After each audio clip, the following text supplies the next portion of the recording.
Saligot. Taga Maynila po ako. 6 years na po dito ako sa Espanya.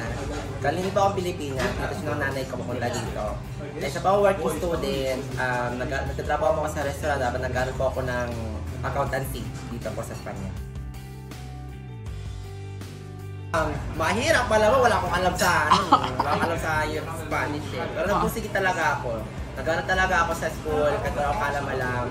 Minsan, basta katulungan kasi wala talaga akong idea kung anong binabasa ko. Di ko maintindihan talaga kahit ano, pero sa awa ng Diyos, nag-aaral ako, natapos ko din.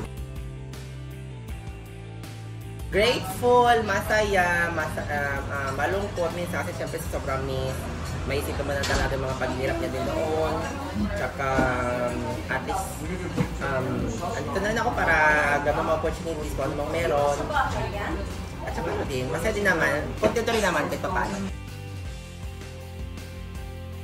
Mangarap ko, syempre, umaman, ano pa ba?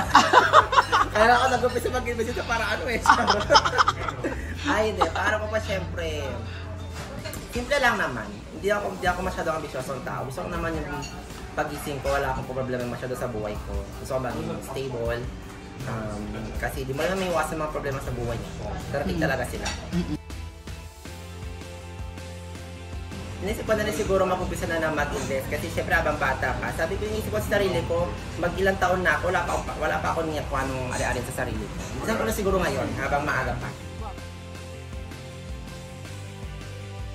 At magtabi ka para sa sarili mo kasi hindi lahat ng bagay makukuha mo. At least meron para sa sarili mo. Meron ka rin parang ipang-invest. Palagastos?